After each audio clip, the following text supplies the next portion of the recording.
Hi, it's Glenn Frey. You're watching me on Entertainment Focus. Have you been over in London very long?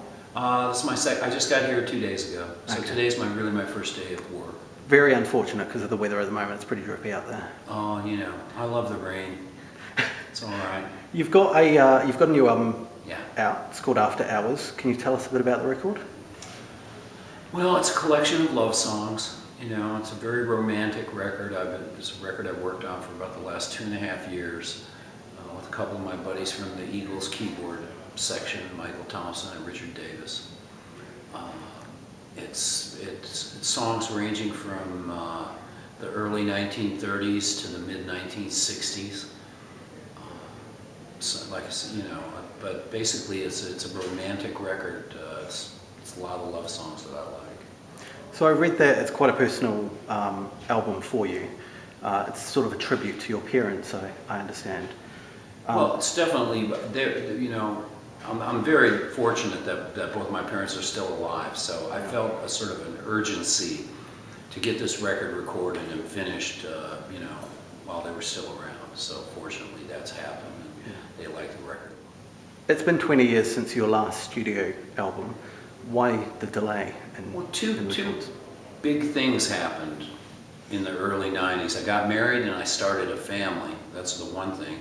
And then the Eagles got back together in '94. So all of a sudden, you know, those two things took precedence. And I didn't really feel any burning desire to make a solo record, or, you know, that wasn't kind of what was going on for me at that time. You know, it was more about figuring out how to, you know, do the family thing. Yeah. And once the Eagles got back together, I mean, it was my goal was to figure out how to keep that working, how to nurture that, how to get us up and running and continuing to keep the band together now that we got back together. So among your responsibilities, I guess is probably the right way of putting it, you know, with the Eagles as well as your solo career and obviously balancing your family life, how do you actually juggle everything? Because, you know, your schedule must be pretty hectic. Well, you know, sometimes you're tired. You know, it's not for everybody. Yeah. But you know, I really enjoy what I do. You know, and I'm glad I got married a little later in life. I think that's it's allowed me to spend a little more time with my family now. You know, and it's interesting because Don got married and started a family, and I got married and started a family very close to the same time. Yeah. So we have this bond now of being in the parent game together, and we're constantly, when we see each other, we talk a whole lot about our kids and their struggles, their successes, and how we're doing, and just all that kind of stuff, schools and sports, and all the things that sort of go in with having kids. And it's actually made, you know, it's made being in the Eagles a lot easier.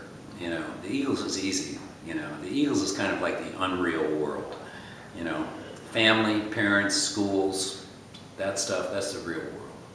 So obviously your success began with the band, you know, way back in the early 70s. You know, you've achieved such a phenomenal amount of success. Do you ever have to pinch yourself, like, you know, even after, you know, going on 40 years? Oh yeah. In a career? No, I think it, you know, I mean, it's not an everyday thing, but it isn't, it's often, I think, that we realize how fortunate we are that we've been able to, you know, author such a long career, and how lucky we are. So what do you think the secret of longevity is? Great songs. I think a great song will take you a lot farther than an average song or a crummy song. And I think the reason the Eagles are still together now, and the reason we still sell out large venues, is because people have just taken the songs to heart. They love the material. They love Hotel California and New Kid in Town and Take It Easy and Desperado, and, you know, we have a pretty big list of familiar material that we can share with them, and it's really because of the songs. So, you know, after 20 years, you've got this new record, After Hours, that's out on Monday over here in the UK. Right. How do you keep things fresh as an artist? You know, obviously it's important to keep things fresh for the audience, you know, with your performances and your music, but how do you sustain that freshness for yourself as an artist? Well, I think variety is the way to do things. The Eagles is like the mothership for us. We do something every year. This year's a little quieter year. We're only going to play about 15 or 20 shows. Other years, depending on what we're promoting, we could be playing up to as many as 100 shows. Yeah. But then when we're not with the Eagles, we take our time away and we do other things. And sometimes it's family stuff, and other times it's solo projects. For me, the great experience in making After Hours was getting to sing other people's material, and developing a keen appreciation for how good the people were who wrote and sang the songs that I'm re-singing, on this After Hours record. So it was really fun for me to step away and do something different. Was it a daunting experience for you taking on other, you're known as such a prolific and outstanding songwriter. I mean, you've got so many hits to sort of call your own. I mean, was it a daunting prospect to perform other people's works? Daunting wouldn't be the word I would use. It was inspiring. It was a challenge, but I always felt like my voice was a good match for this material. Yeah. Like I wasn't really stepping too far out of my abilities, But it's a different kind of singing. When I sing in the Eagles, I call that guitar singing. Because usually I'm up there doing this. With the songs on After Hours, it's like singing with a pianist, and it's more piano singing. And I found myself listening to my voice and like on The Look of Love, and I would go, oh, I'm supposed to sing like a trumpet. That's it. Soft, abbreviated, there was a certain way it went. Another song I'd go, you know what, it's more clarinet. It's got to be more lyrical. It has to swing and bend a little bit and be sweet. And, so I would find myself, comparing my voice to other instruments as a way to sort of help me understand the way I was supposed to sing a particular song. Yeah. So, like we were talking about earlier, the record is a personal one for you. Is there any particular tracks on the new record that are more personal than others, and why? Well, Caroline No, the Brian Wilson song, is one that's particularly dear to me. I love that song when it first came out, and like a lot of people thought, we thought that Pet Sounds was one of the greatest records that we'd ever heard up to that time anyway. So I loved that song, but again, it was a little daunting because I'm doing a song that was pretty darn well recorded the last time. The definitive version has already been recorded, so you just want to make sure you don't mess it up. So if we look at the Eagles, Joe Walsh, your band mate, he released his first album in 15 years recently as well, and Logman. Do you find that there's any competition between band members in regards to solo records? No friendly competition there? No.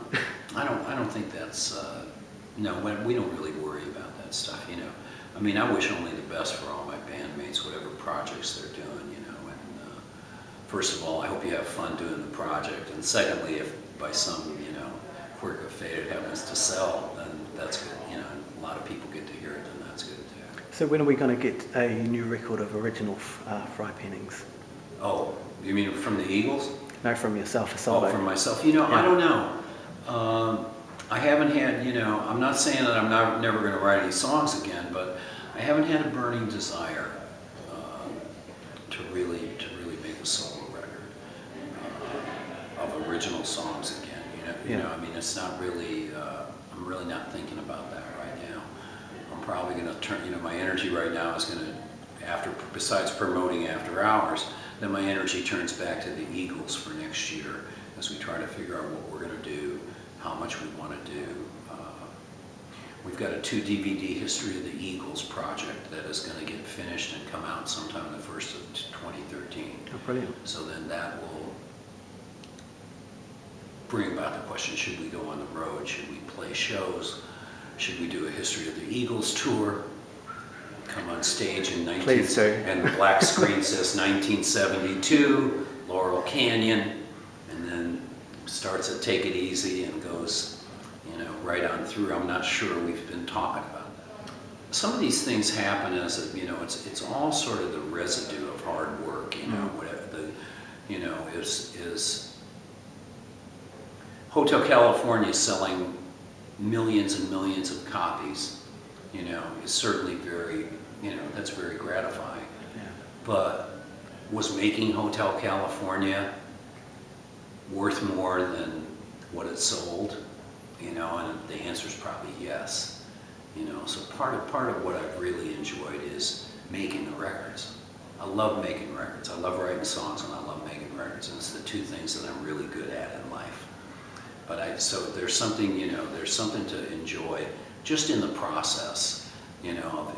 And you know, I'll tell you, the Eagles double CD, Long Road Out of Eden, is something I'm very proud of. And I'm proud because we were finally able to get back in the studio and make a studio album. And then because we've been away so long, we committed to trying to make it a double album. And I really thought top to bottom that the songs were really good. So that was nice. You know, it was nice to get in the Rock and Roll Hall of Fame. I'm not sure what it means anymore, but you know, that was nice. Got an honorary Doctor of Music degree from Berkeley University. I've seen the photo in on Boston last month. That's got me feeling a little smarter. you know, but again, this it's all the residue of hard work and you know, trying to do a good job. So have you got any performances planned to showcase the record over here in the UK? I've just put out the record. I put out the record last month in the United States. Yep. And I went back to the East Coast and I played 5 shows, one of them in New York. After Hours came out in the United States in May. And so I went back to the East Coast, I did some television, I played 5 shows. The most memorable, though, was in New York, where I played with the New York University Symphony Orchestra. And then I went back to Los Angeles and I played at the Wiltern with the Santa Monica High School Orchestra. So I've been playing with all these incredible young musicians from ages 15 to 23.